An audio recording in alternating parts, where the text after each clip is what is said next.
முயற்சிகள் வெல்லும் சேனல். வணக்கம். இன்றைக்கி நம்ம ஒரு சுவையான டேஸ்டான பஞ்சாமிர்தம் வந்து நம்ம எப்படி செய்யலாங்கிறத நம்ம பார்க்கலாம் வாங்க. அதுக்கு தேவையான பொருட்கள் நம்ம பார்க்கலாம்.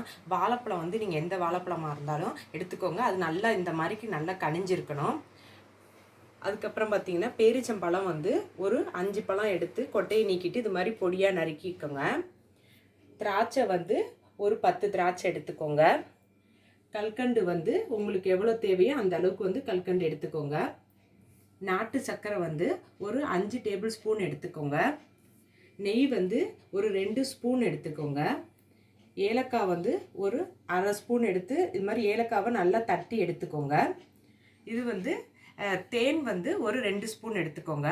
இப்போ வந்து பஞ்சாமிர்தம் எப்படி செய்யலாங்கிறத பார்க்கலாம் வாங்க. இப்போ பஞ்சாமிர்தத்துக்கு வந்து நம்ம எடுத்துருந்த வாழைப்பழத்துலேருந்து தோலை வந்து நல்லா இது மாதிரி நீக்கிக்கோங்க. தோலை நீக்கிட்டு இந்த மாதிரி வாழைப்பழத்தை வந்து நல்லா மசிச்சுக்கோங்க. மசிச்சுட்டு இப்போ அடுத்தது நம்ம கல்கண்டு எடுத்துருந்தோம் பாருங்கள். இந்த கல்கண்டை வந்து இதில் சேர்த்துக்கோங்க. இது நாட்டு சர்க்கரை வந்து எடுத்துருந்தோம் பாருங்கள், அதையும் வந்து இதில் சேர்த்துக்கோங்க. இது வந்து திராட்சை, அதையும் வந்து இதில் போட்டுக்கோங்க. பேரிச்சம்பழம், அதையும் வந்து இதில் சேர்த்துக்கோங்க.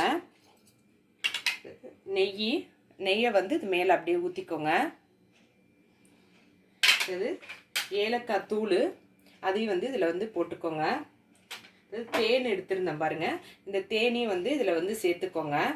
சேர்த்து விட்டு இதையும் நல்லா மிக்ஸ் பண்ணிக்கோங்க. நான் மிக்ஸ் பண்ணி விட்டுட்டு நான் காட்டுறேன். நம்ம எல்லாத்தையும் நல்லா மிக்ஸ் பண்ணி விட்டுட்டு நமக்கு ஒரு சுவையான டேஸ்டான பஞ்சாமிர்தம் வந்து ரெடி ஆகிடுச்சு. இந்த வீடியோவை பாருங்கள். இந்த வீடியோ உங்களுக்கு பிடிச்சிருந்துச்சுன்னா லைக் பண்ணுங்கள், ஷேர் பண்ணுங்கள். உங்கள் முயற்சிகள் வெல்லும் சேனலுக்கு சப்ஸ்கிரைப் பண்ணுங்கள். நன்றி.